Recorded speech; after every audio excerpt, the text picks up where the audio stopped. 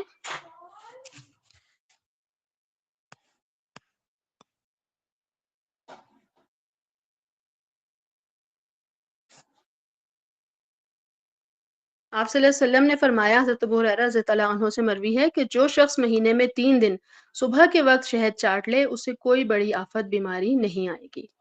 ایک دوسری حدیث ہے، تم 2 شافی دواؤں سے شفا حاصل کرو، شہد اور قرآن سے۔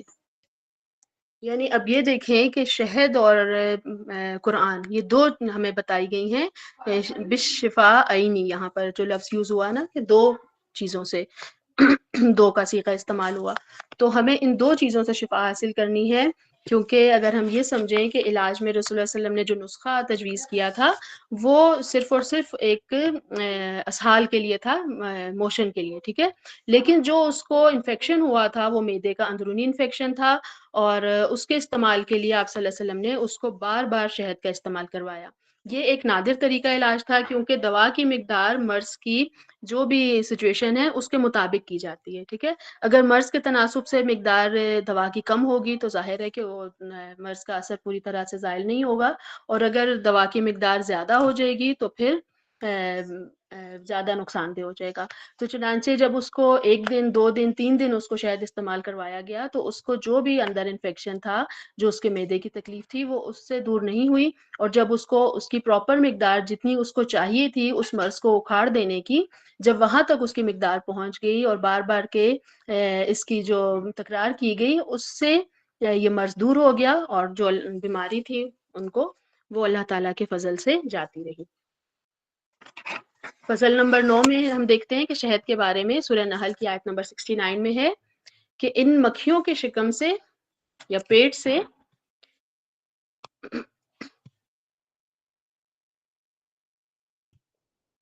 ایک پینے کی چیز نکلتی ہے جس کا رنگ مختلف ہوتا ہے اور اس میں شفا ہے لوگوں کے لیے۔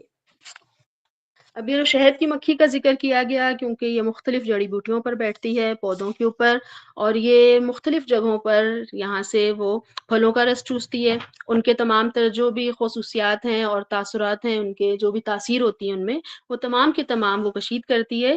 اس طرح شہد میں مختلف جو ادویات ہیں ان کے اثرات بھی شامل ہو جاتے ہیں، اور یہی وجہ ہے کہ وہ پھر بہت ساری بیماریوں کے لیے شفا کا باعث بن جاتی ہے۔